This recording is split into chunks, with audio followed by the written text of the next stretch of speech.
Hello students, welcome to the channel Rachna math solutions. इस video में हम लोग सीख रहे हैं फर्स्ट ईयर इंजीनियरिंग सेमेस्टर 1 का मैकेनिक्स ये सब्जेक्ट, जिसके अंदर हमने चैप्टर स्टार्ट किया हुआ है इक्विलिब्रियम। ठीक है, तो इस चैप्टर में जो क्वेश्चन मुझे लेना है वो मैंने आपके सामने रखा है। क्वेश्चन क्या है? Find the reaction at the support of the beam A B loaded as shown in figure. Beam A B के ऊपर मुझे दो तरीके के लोड दिख रहे हैं, जो कि एक तो लोड है यूवीएल यानी कि यूनिफॉर्मली वेरिंग लोड, और एक है यूडीएल यूनिफॉर्मली डिस्ट्रीब्यूटिंग लोड। जो लेफ्ट साइड में आया हुआ है ट्रायंगल शेप दिख रहा है वो क्या है? हमारा यूवीएल है, यूनिफॉर्मली वेरिंग लोड। वो ट्रायंगल शेप यानी कि उस ट्रायंगल का जो भी सिंगल पॉइंट लोड होगा वो क्या हो जाएगा? ट्रायंगल का एरिया। तो ट्रायंगल का एरिया कितना हो रहा है इस केस में? 1/2। ये यूनिफॉर्मली वेरिंग लोड की वैल्यू दैट इज 2 किलोमीटर पर मीटर, और बेस कितना 6, यानी कि 1/2 इंटू 2 इंटू 6। 2 कैंसिल होने पर क्या बचेगा? सिर्फ 6 किलो न्यूटन बचेगा। यानी कि इस यूवीएल की सिंगल पॉइंट लोड वैल्यू कितनी हो जाएगी? ट्रायंगल के एरिया जितनी, वो कितनी हो रही है? 6 किलो न्यूटन। वो वैल्यू इस ट्रायंगल का सबसे पहले लेफ्ट साइड पे कौन सा पार्ट आ रहा है? बेस वाला पार्ट आ रहा है। उसके सामने वाला पॉइंट क्या हो जाएगा? एपेक्स हो जाएगा। ये बेस और उसके सामने का एपेक्स, इनके बीच का जो भी परपेंडिकुलर डिस्टेंस रहेगा वो क्या होगा? उस ट्रायंगल के लिए हाइट हो जाएगी।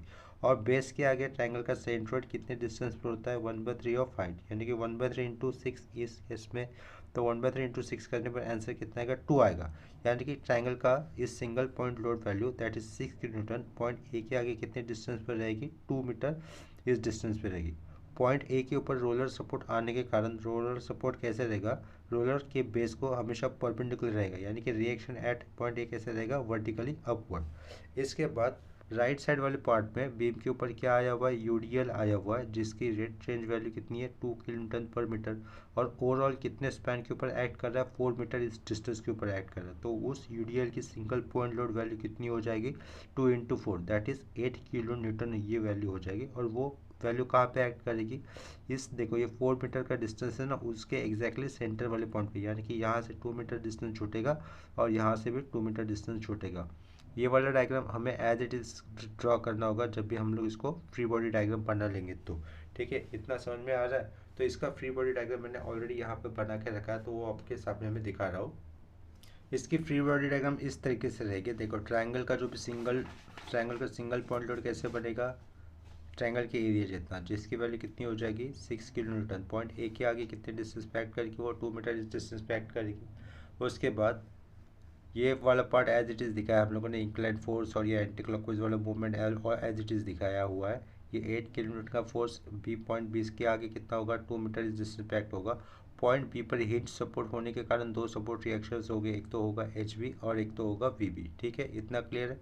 तो ये डायग्राम हो जाने के बाद, यानी कि फ्री बॉडी डायग्राम निकालने के बाद हम लोग सम को सॉल्यूशन को शुरुआत कर देते। देखो, सबसे पहले क्या लिखना होगा? To find support reaction. ये क्वेश्चन को यही पूछा है ना, तो वो लिख देंगे टू फाइंड सपोर्ट रिएक्शन।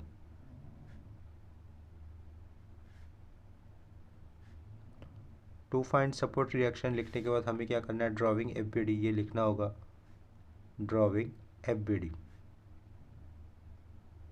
तो इस रेक्टेंगल में मैंने सिर्फ क्या लिखा है? एफ बी डी ये वर्ड लिखे है। आपको उसके बदले में ये डायग्राम ड्रॉ करनी है। अगर आप नोट्स बना रहे हो खुद से तो आपको ये डायग्राम ड्रॉ करनी होगी। इतना ड्रॉ करने जाने के बाद, एफ बी डी ड्रॉ करने के बाद हम लोग उसको कंडीशन ऑफ इक्विलिब्रियम अप्लाई करेंगे, यानी कि summation F of X is equal to 0, summation F of Y equal to 0, और उसके बाद summation of moment of all forces upon any point equal to 0 ये कंसिडर करना होगा। उससे पहले मैं कंडीशन पहले ले रहा हूँ। देखो, यहाँ पर लिखा है let summation F X is equal to 0।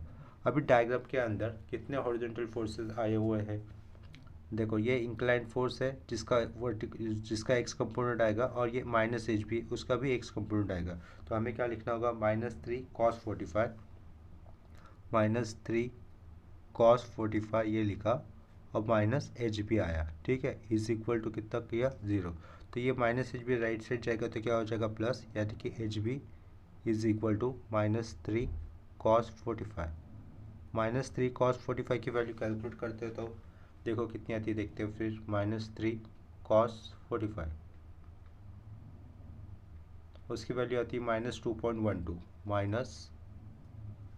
-2.12 unit लिखूंगा इसका किलो न्यूटन। ठीक है, ये अंडरलाइन किया, एच बी की वैल्यू आ गई तो उसको हम लोगों ने अंडरलाइन कर दिया एच बी।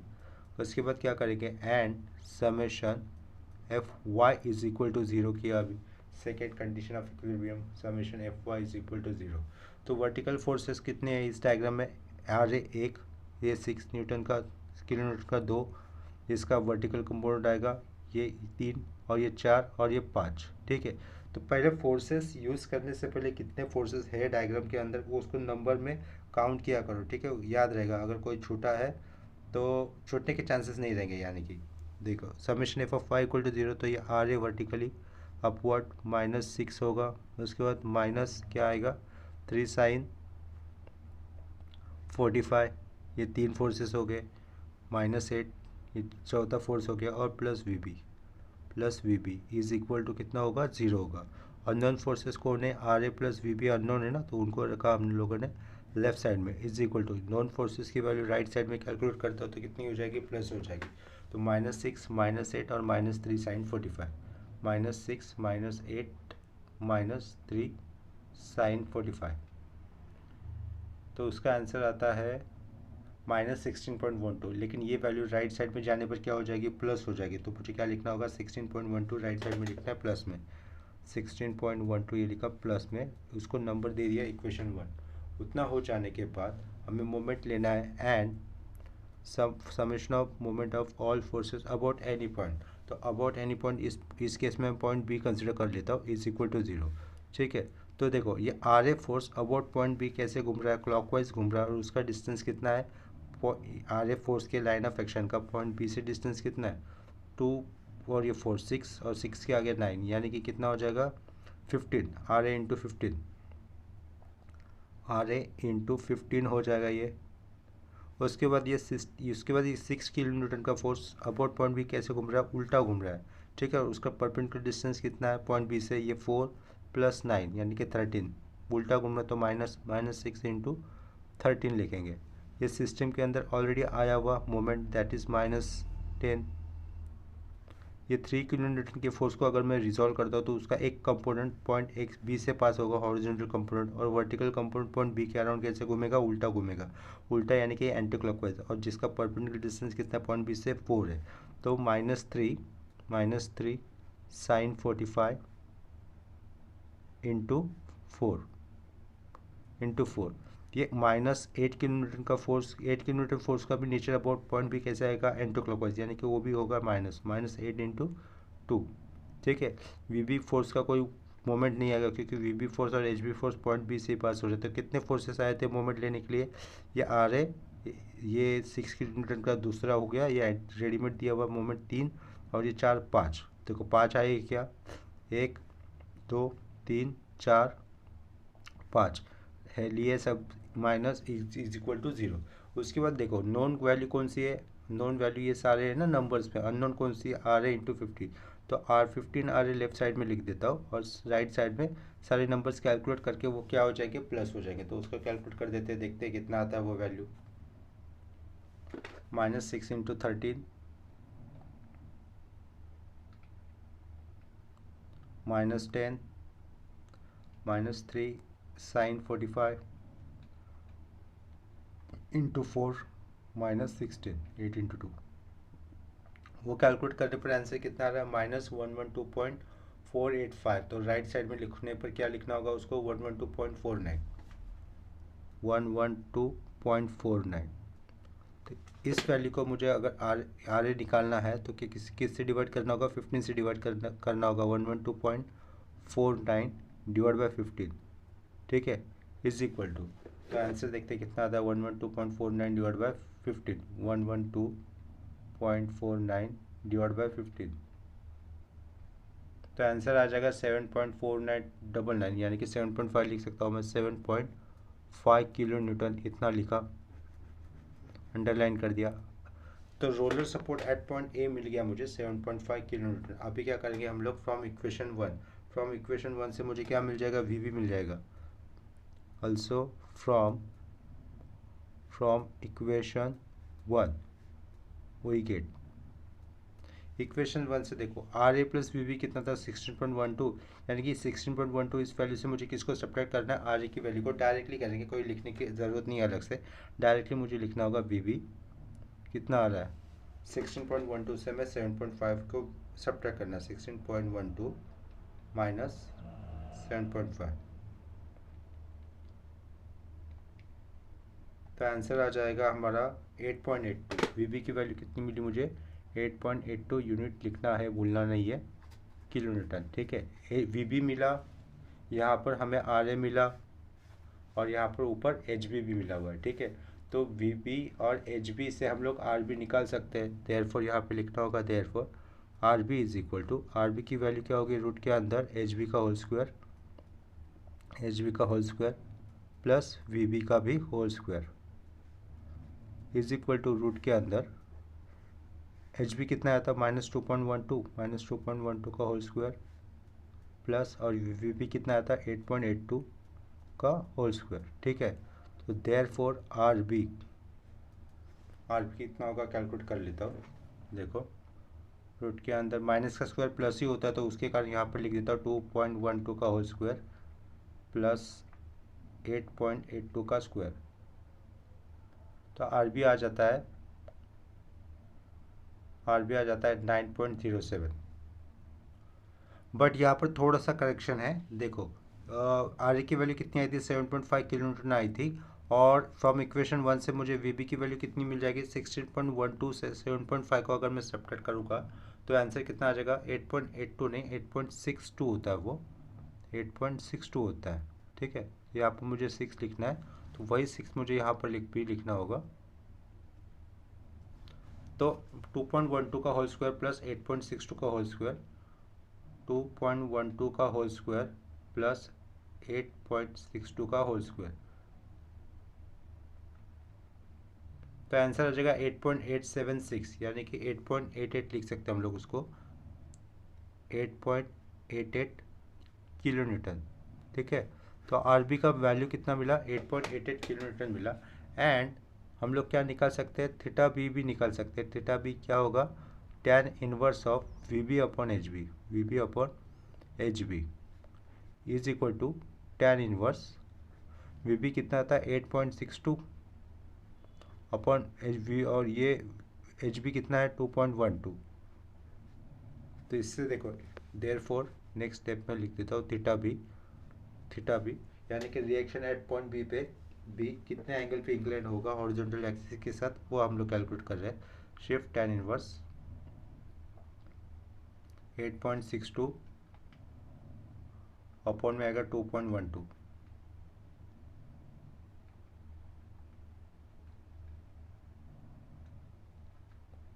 वो कैलकुलेट करने पर आंसर मिल रहा है हमें 76.18। 76.18 ये कौन से क्वाड्रेंट में रहेगा? इसका वी बी कैसा आया था? प्लस आया था, और एच बी कैसा आया था? नेगेटिव आया था। तो वर्टिकल एक्सिस कैसा है? प्लस है, और हॉरिजॉन्टल एक्सिस नेगेटिव, यानी कि सेकंड क्वाड्रेंट। वो सेकंड क्वाड्रेंट मुझे यहाँ पर डायरेक्शन में दिखाना है। ठीक है, तो यहाँ पर हमारा ये पहला क्वेश्चन कंप्लीट हो जाता है। ठीक है, अगर इसमें कोई डाउट हो कंसेप्ट पे तो मुझे बता देना। यहाँ पर वी बी कैलकुलेट करते वक्त थोड़ा सा इस 6 को मैंने 8 लिखा था, तो इसको मैंने करेक्शन कर दिया। ठीक है, तो ये वी बी आ गया, एच बी आ गया, उससे हम लोगों ने आर बी बनाया। आर बी आने के पर हमारे पास एच बी था, वी बी था, उससे हम लोगों ने थीटा बी बना दिया, और सपोर्ट रिएक्शन एट पॉइंट ए भी मिल गया। तो ये हमारा पहला क्वेश्चन कंप्लीट हो जाता है। तो इसी तरीके से नेक्स्ट कंसेप्ट के लिए मैं अभी दूसरा क्वेश्चन ले रहा हूँ। देखो, दूसरा क्वेश्चन आपके सामने है। दूसरे क्वेश्चन का डायग्राम में क्या दिया है? देखो, फाइंड सपोर्ट रिएक्शन, ये बोला है portion C D is an extended part of the beam A B. तो ये बीम के ऊपर पॉइंट ए के ऊपर क्या है? हिंज सपोर्ट है, यानी कि यहाँ पर हॉरिजॉन्टल फोर्स आएगा और वर्टिकल भी रिएक्शन आएगा, दो अननोन फोर्सेस रहेंगे। और पॉइंट बी के ऊपर एक इंक्लाइंड रोलर सपोर्ट है। तो इंक्लाइंड रोलर सपोर्ट का रिएक्शन कैसे होगा? रोलर सपोर्ट हमेशा उसके बेस को कैसा होता है? परपेंडिकुलर होता है। यहाँ पर सी डी के ऊपर एक यूडीएल दिख रहा है हमें, यूनिफॉर्मली डिस्ट्रीब्यूटेड लोड, उसकी सिंगल पॉइंट लोड वैल्यू कितनी हो जाएगी? ये 50 किलोमीटर पर मीटर के रेट से यूडीएल चेंज हो रहा है ना, और वो ओवर द स्पैन 0.5 मीटर इस डिस्टेंस के ऊपर आया हुआ है। तो सिंगल पॉइंट लोड वैल्यू क्या हो जाएगी? 50 इंटू 0.5 मीटर, यानी कि वैल्यू हो जाएगी 25 किलो न्यूटन। वो एक्ट कैसे करेगी? ऐसे ही हॉरिजॉन्टल 0.5 के सेंटर पर। ये सिस्टम के अंदर ऑलरेडी आया हुआ मोमेंट है, दैट इज एक्टिंग निगेटिव यानी कि वो टर्निंग इफेक्ट उसका एंटी क्लॉकवाइज है ना, तो उसको नेगेटिव कंसिडर करना होगा। एक पॉइंट डी के ऊपर एक 100 किलो न्यूटन का फोर्स है जो कि फोर्थ क्वाड्रेंट में पास हो रहा है, उसका हॉरिजॉन्टल के साथ इंक्लिनेशन कितना है? 30 किलो न्यूटन का, 30 डिग्री का है। ठीक है, और एक एक्स्ट्रा फोर्स आया वर्टिकली डाउनवर्ड 70 किलोमीटर इस वैल्यू का, जो सी पॉइंट के आगे कितने डिस्टेंस पर है, 1 मीटर इस डिस्टेंस के ऊपर है। ओवरऑल बीम ए बी की लेंथ कितनी है, 3 + 1 + 1 5 मीटर की लेंथ है। ठीक है, तो मुझे क्या करना होगा, ये जो डायग्राम दिया हुआ है उसका क्या निकालना होगा, फ्री बॉडी डायग्राम बनाना होगा। तो इसका फ्री बॉडी डायग्राम मैंने ऑलरेडी यहाँ पर दिखाया है, देखो बना के दिया है, तो दिखा रहा हूँ मैं आप लोगों को। ये 50 किलोन्यूटन/मीटर का सिंगल पॉइंट और किस तरीके से बनेगा, इस तरीके से बनेगा, 50 × 0.5 25 किलो न्यूटन, और जो कि 0.5 के सेंटर पे एक्ट करेगा, यानी कि यहाँ से 0.25 छूटेगा, ऊपर से भी 0.25 छूटेगा। इसके बाद पॉइंट ए के ऊपर दो सपोर्ट रिएक्शन आए, HA और VA।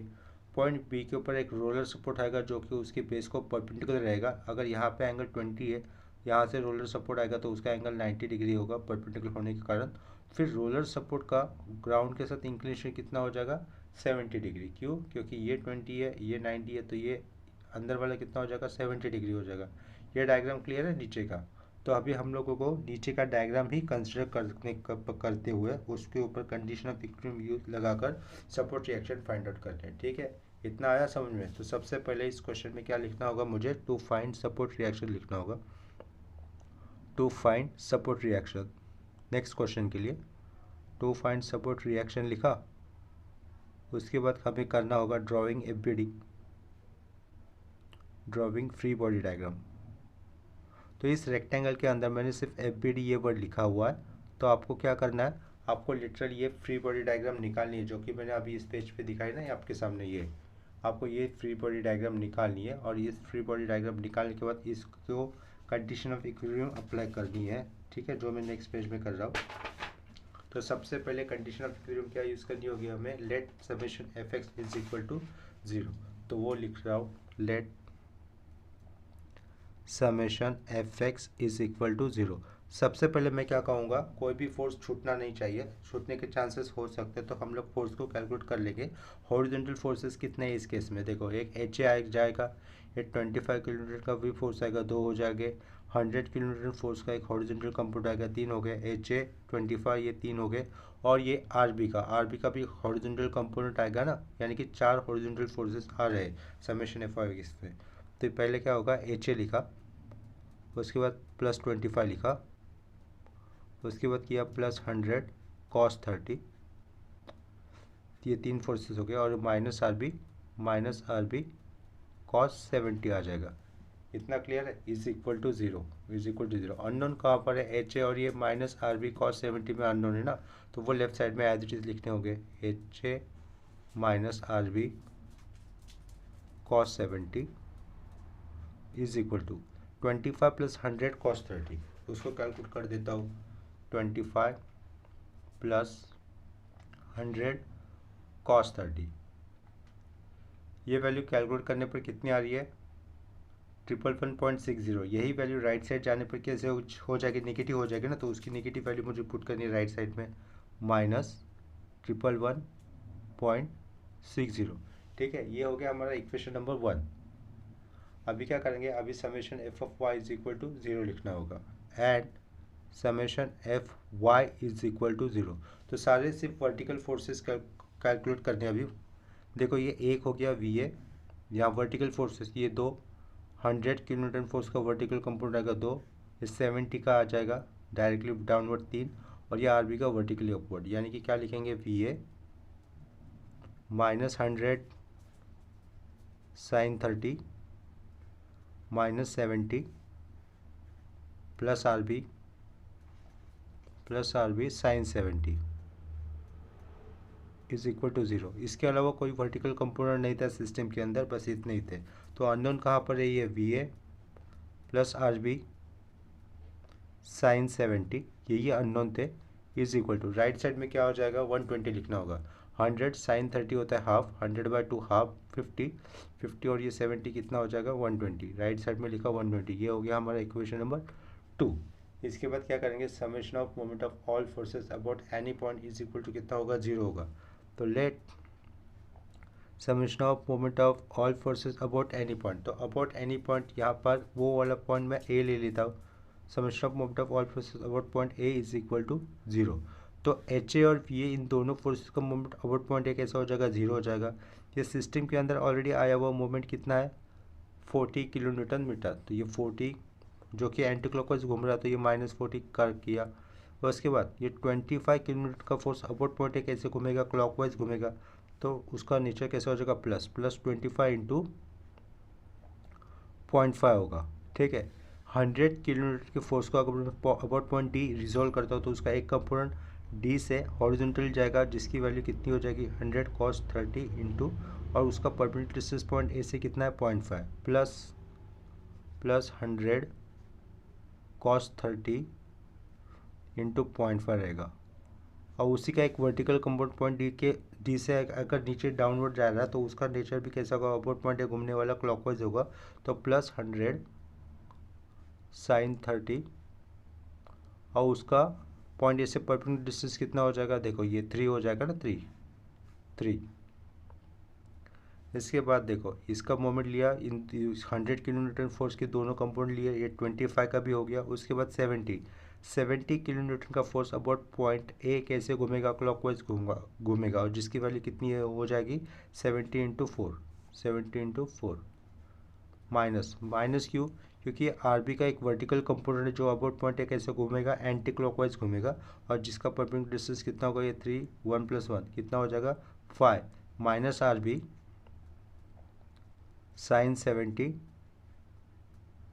इंटू 5। ठीक है, क्योंकि आर बी का हॉरिजॉन्टल कंपोनेंट पॉइंट ए से पास होगा तो उसका मोमेंट नहीं आने वाला, इज इक्वल टू हमने लिखा राइट साइड में 0। तो यहाँ पर अननोन कौन है, -RB sin 70 इंटू 5, ये जो भी वैल्यू हो जाएगी वो अननोन है ना। तो राइट साइड में क्या लिख देता हूँ 5 sin 70,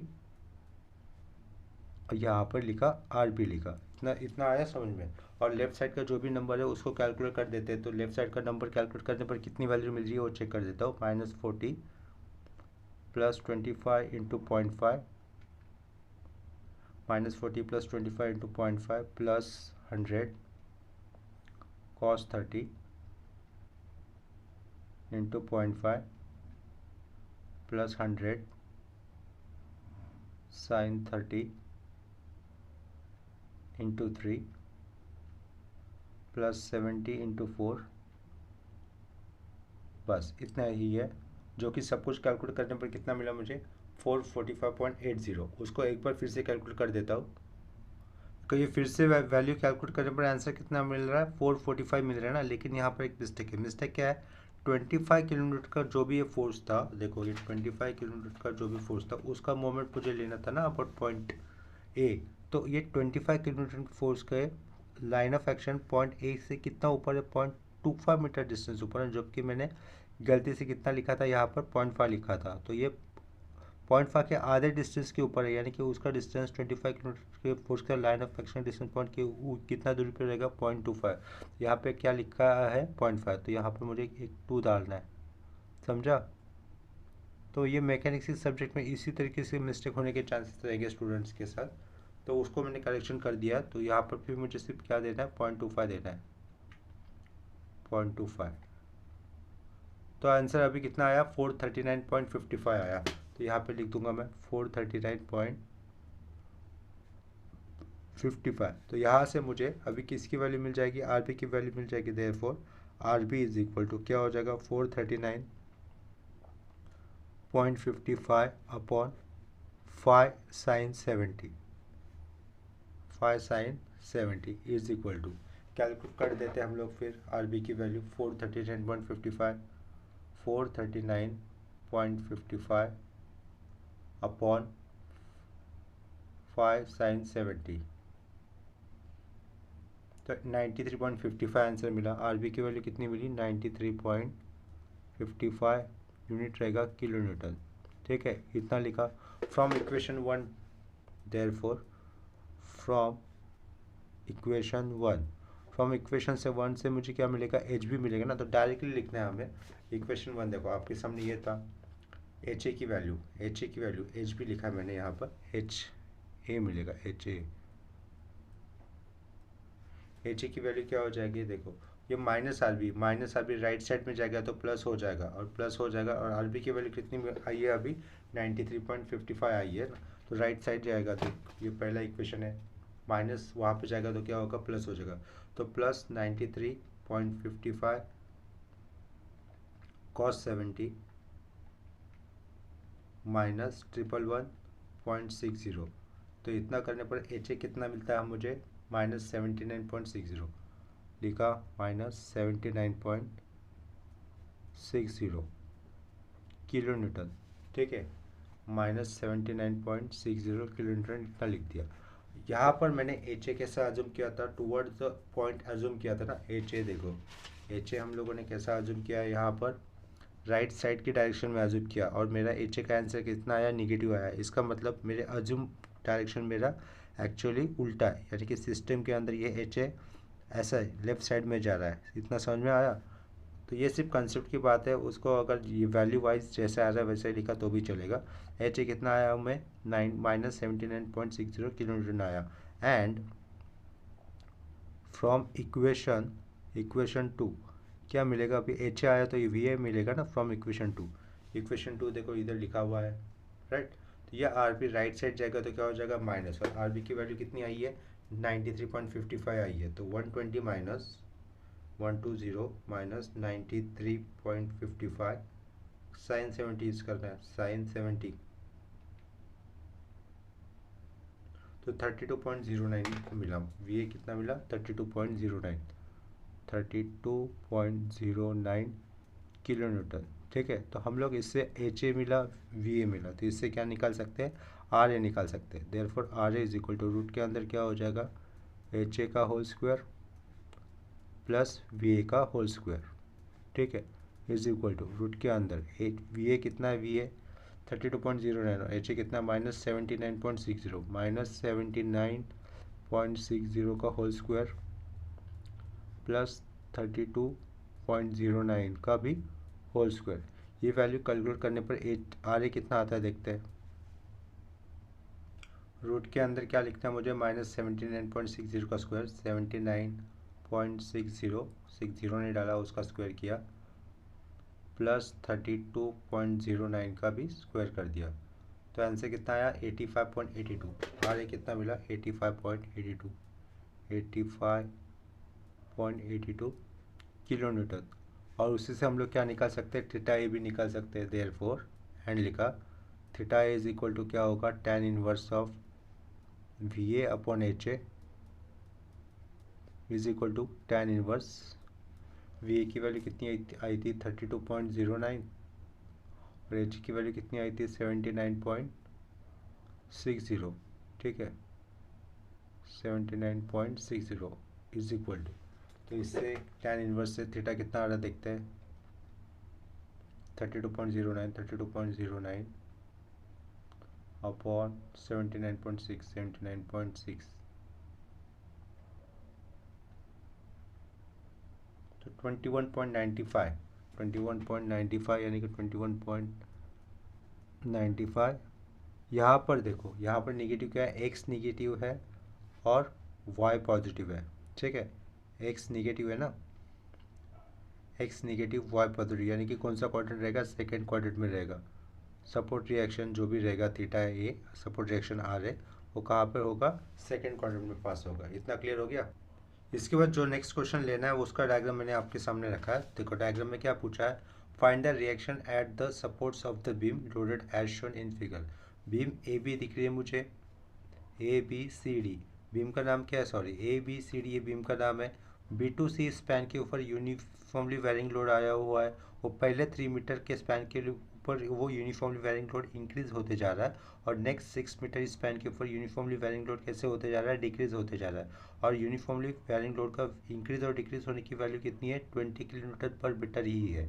ठीक है, और देखो यहाँ पर लेफ्ट वाले ट्रायंगल का जो भी सिंगल पॉइंट लोड हो क्या होगा, वो लेफ्ट वाले साइड का एरिया हो जाएगा। लेफ्ट वाले साइड यानी कि लेफ्ट वाले ट्रायंगल का एरिया हो जाएगा लेफ्ट साइड वाले यूवीआर का सिंगल पॉइंट लोड, और राइट साइड वाले ट्रायंगल का सिंगल पॉइंट लोड क्या हो जाएगा, राइट साइड में जो ट्रायंगल आया है उसका एरिया हो जाएगा। तो लेफ्ट साइड वाले ट्रायंगल का एरिया कितना होगा, 1/2 इंटू 20 इंटू 3 यानी कि 30 किलोमीटर मीटर हो जाएगा। और राइट साइड वाले ट्रायंगल के सिंगल लोड की वैल्यू कितनी हो जाएगी, 1/2 इंटू 6 इंटू 20 यानी कि 60 किलोमीटर हुई है, इतनी हो जाएगी। अभी लेफ्ट साइड में ये सबसे पहले ट्रायंगल का कौन सा पॉइंट आया है, पॉइंट है तो यानी कि वर्टेक्स है, तो इसको हम लोग क्या कंसिडर करेंगे, एपेक्स। उसके सामने ये जो साइड रहेगी ये एपेक्स है, ये साइड है, तो उनके बीच का परपेंडिकुलर डिस्टेंस क्या हो जाएगा, हमारी हाइट हो जाएगी, यानी कि हाइट कितनी होगी इस केस में 3 मीटर होगी। एपेक्स से सी कितना दूर होता है हमेशा 2/3 इंटू हाइट, यानी कि 2/3 इंटू 3 करने पर डिस्टेंस कितना मिलेगा, मुझे 2 मिलेगा। यानी कि लेफ्ट वाले ट्रायंगल का सी सेंट्रोइड पॉइंट पॉइंट बी के आगे कितना डिस्टेंस पे होने वाला है, 2 मीटर इस डिस्टेंस पे होने वाला है। और वहाँ से लेफ्ट वाले ट्रायंगल का single point load that is left वाले ट्रायंगल का एरिया की वैल्यू दैट इज 30 किलोन्यूटन पास होगी vertically downward. Similarly right side वाले ट्रायंगल के लिए ये वाली बाजू क्या हो जाएगी, बेस हो जाएगी, सामने वाला पॉइंट क्या हो जाएगा, एपेक्स हो जाएगा, इनके बीच का परपेंडिकुलर डिस्टेंस क्या हो जाएगा 6 मीटर, ये हाइट हो जाएगी। इस पॉइंट के आगे यानी कि इस बेस के आगे सी कितना दूर होगा हाइट से 1/3 ऑफ हाइट होता है, तो 1/3 इंटू 6 करने पर डिस्टेंस कितना मिलेगा 2 मीटर। यानी कि इस साइड के आगे राइट साइड वाले ट्रायंगल का single point load value that is right side वाले ट्रायंगल का एरिया जो कि कितना आता है 60 किलोमीटर आएगा, वो इस पॉइंट के आगे 2 मीटर इस डिस्टेंस पे एक्ट करेगा। सी इस स्पैन के ऊपर यूनिफॉर्मली डिस्ट्रीब्यूटिंग लोड आया हुआ है जिसकी चेंज रेट वैल्यू कितनी है 10 किलोटन पर मीटर, जो कि 2 मीटर इस स्पैन के ऊपर एक्ट कर रहा है, तो उसके सिंगल पॉइंट लोड वैल्यू कितनी हो जाएगी 10 इंटू 2 दैट इज 20 किलोमीटर। वो एक्ट कहाँ पे करेगी, सी के एग्जैक्टली सेंटर वाले पॉइंट पे एक्ट करेगी। पॉइंट सी के ऊपर रोलर सपोर्ट आया तो वहाँ पर एक रिएक्शन आएगा जो कि कैसा होगा, रोलर सपोर्ट की बेस को परपेंडिकुलर होगा। और पॉइंट ए पे ऊपर कोई रिएक्शन नहीं आया है, वहाँ पर एक एंटी क्लॉकवाइज मोमेंट दिख रहा है हमें। पॉइंट बी के ऊपर दो सपोर्ट रिएक्शन हो गए एच बी और वी बी, ठीक है। तो ये हो गया हमारा मेन डायग्राम। तो इसका मुझे क्या निकालना होगा, फ्री बॉडी डायग्राम बनाना होगा। तो इसका फ्री बॉडी डायग्राम मैंने ऑलरेडी यहाँ पर बना के रखा हुआ है, तो वो मैं डायग्राम आपको दिखा रहा हूँ। देखो डायग्राम इस तरीके से होगी, शो दैट कर रहा हूँ मैं। लेफ्ट साइड का पॉइंट ए के ऊपर anti clockwise moment as it is दिखाया है हमने। पॉइंट बी के ऊपर एच बी और वी बी सपोर्ट रिएक्शन दिखाए हैं, ठीक है। पॉइंट बी के आगे 30 किलोमीटर का सिंगल पॉइंट लोड आया हुआ है लेफ्ट साइड के ट्रायंगल के एरिया का, जो कि पॉइंट बी के आगे कितना डिस्टेंस पे एक्ट करेगा 2 मीटर इस डिस्टेंस पे एक्ट करेगा। देखो लेफ्ट साइड का टोटल स्पैन कितना था 3 था, 3 के आगे एक बेस था, बेस के आगे राइट साइड वाले ट्रायंगल का single point load that is 60 kilometre act कर रहा है। तो देखो ये 3 के आगे 2 मीटर इस डिस्टेंस के ऊपर 60 किलोमीटर का फोर्स राइट साइड के ट्रायंगल के एरिया का सिंगल पॉइंट लोड दिखाया। पॉइंट सी के ऊपर एक वर्टिकल रिएक्शन आएगा आर सी रोलर सपोर्ट का, उसके आगे सी डी के सेंटर पर 20 किलोमीटर इस फोर्स के इक्विवेलेंट का फोर्स आया जो कि यूडीएल की सिंगल पॉइंट लोड वैल्यू बनी हुई थी। इतना क्लियर है। तो हमारा अब पिछले वाले डायग्राम की ज़रूरत नहीं है क्योंकि क्वेश्चन के डायग्राम की ज़रूरत नहीं। क्वेश्चन में क्या पूछा, सिर्फ सपोर्ट रिएक्शन निकल यही पूछा ना, तो उसका डायग्राम हम लोगों ने यहाँ पर बनाया हुआ है। तो क्वेश्चन में शुरुआत करते वक्त क्या लिखना होगा, सबसे पहले टू फाइंड सपोर्ट रिएक्शन लिखना होगा, ठीक है। तो पहले क्या लिखेंगे हम लोग, टू फाइंड सपोर्ट रिएक्शन,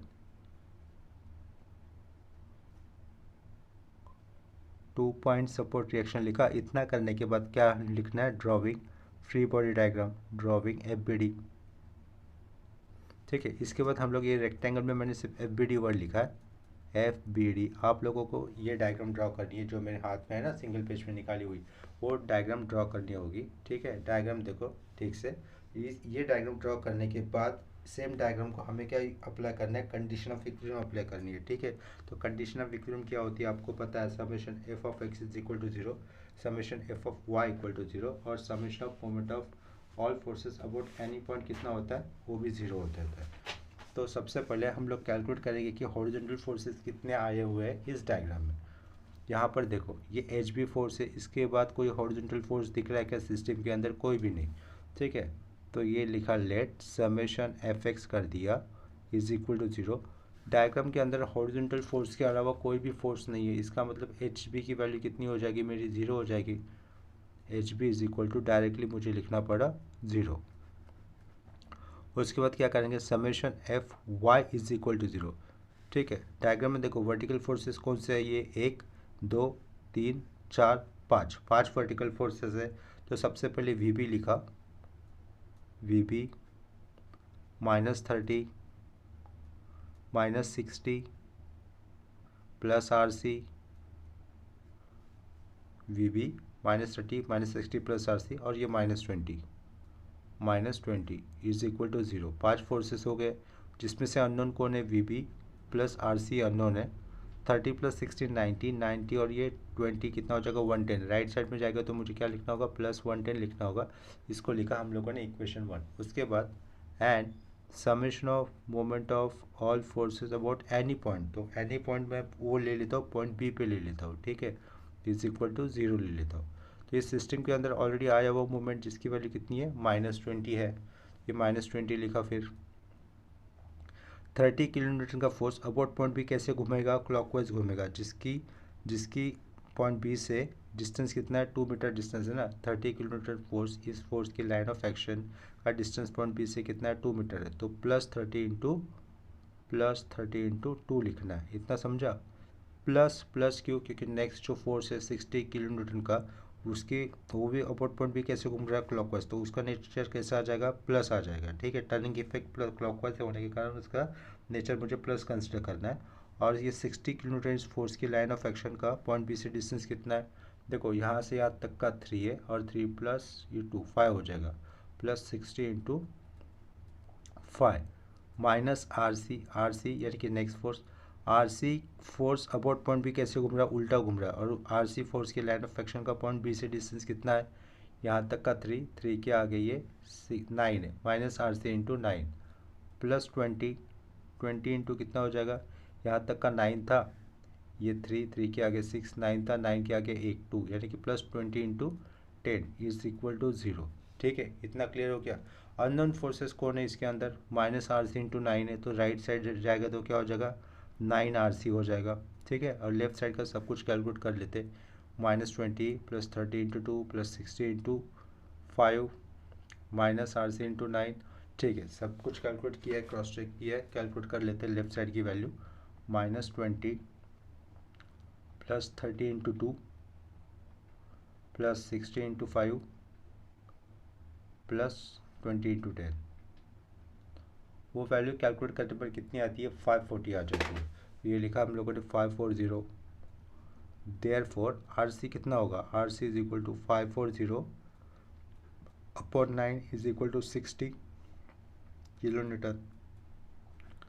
यहाँ से support reaction at point C आ गया, आर सी की वैल्यू आ गई। उसके बाद from equation 1, therefore from equation 1 से मुझे क्या मिलेगा, वी बी मिलेगा ना। तो वी बी की वैल्यू कितनी हो जाएगी, आर सी कितना मिला है 60 मिला, तो वी बी की वैल्यू क्या हो जाएगी 50 किलो न्यूटन इतनी हो जाएगी, ठीक है। यहाँ पर मैं आर बी अलग से कैलकुलेट नहीं कर सकता हूँ, क्यों, क्योंकि एच बी तो 0 है, यानी कि जो मेरा वी बी है वही मेरा आर बी है। तो यहाँ से अलग से मैं आर बी कैलकुलेट नहीं कर सकता, और वो भी कैसा आया, परपेंडिकुलर आया ना अपवर्ड डायरेक्शन में, यानी कि उसका भी इंक्लिनेशन भी निकालने की ज़रूरत नहीं है। तो इस क्वेश्चन के लिए ये उसका फाइनल आंसर हो गया, ठीक है। आया समझ में। अगर आपको किसी भी कंसेप्ट में डाउट लगता है तो मुझे प्लीज़ कमेंट सेक्शन में इन्फॉर्म कर दिया करो। ये लेक्चर में यहाँ पर मैं रुक रहा हूँ, नेक्स्ट लेक्चर इसका कल अपलोड कर लूँगा। अगर कंसेप्ट में कोई डाउट फिर से कह रहा हूँ कि डाउट में इन्फॉर्म कर दिया करो, ठीक है। चलो अभी के लिए मैं रुकता हूँ यहाँ पर, ठीक है। चलो bye, thanks for watching video, चलो टेक केयर।